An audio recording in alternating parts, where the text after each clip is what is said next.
the country or to the government, wala magagawa raw ang gobyerno. So, kung parang tinimbre lamang sa kanya. In fact, we asked Remulla dati, you mean at this point, the Philippine government and the ICC are cooperating and talking to each other? Because before mahigpit sila na parang wala kami kinalaman sa ICC, we have no dealings at all with them.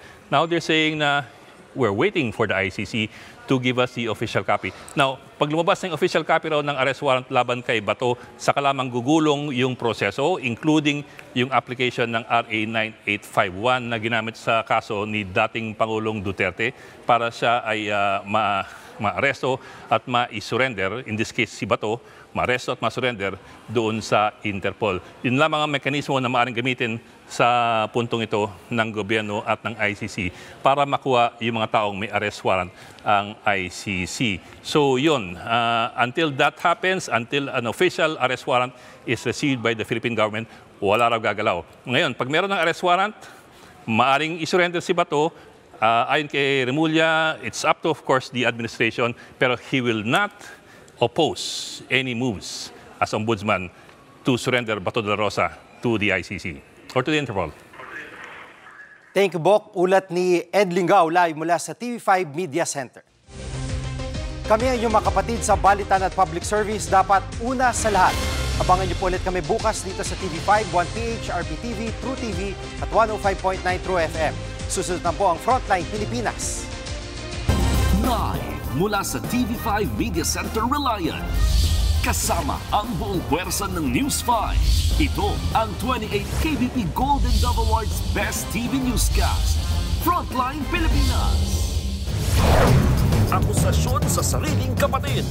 Batid ko na nagdadrag siya. Mas lumala ang kanyang pagkalulong sa droga. Dahil parehas pala silang mag-asawa. Hindi yan pinalampas ng palasyo. Walang basihan. Kwentong walang kwenta. Kwentong kutsero. Pagmamahal ba ang paninira sa sariling kapatid? Pati ang magtita, nagpapangayan din. May nag-resign na naman. Si DepEd Undersecretary Traigiv Olivar na nadadawit sa singitan umano sa 2025 national budget. Habang si Senator Ping Lacson, iginiit na totoo ang 100 billion pesos na insertions na sinabi ni Zaldico, pero malabo raw na dami riyan ng Pangulo. Rally ng mga retiradong military officials, iniimbestigahan kung saan kumuha ng pondo. Baka raw merong foreign group na nag-sponsor niyan. Babaeng modelo natagpo ang patay sa bahay ng kanyang ex-boyfriend sa Quezon City.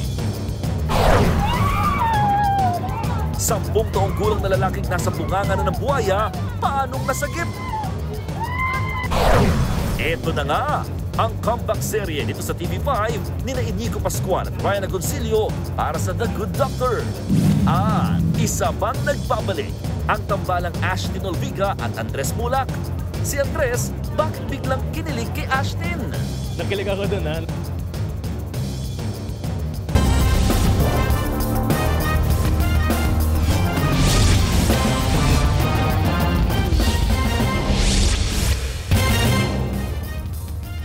Tuloy pa rin ang protesta ng ilang grupo ngayong araw. Kabilang na riyan ang mga nagrarally malapit sa EDSA Shrine. Duda naman ang Armed Forces of the Philippines na posibleng pinondohan ng foreign groups ang protesta na pinangungunahan ng mga retired military officials. At live mula sa Quezon City, nasa frontline na balitang yan, si Bril Montalvo.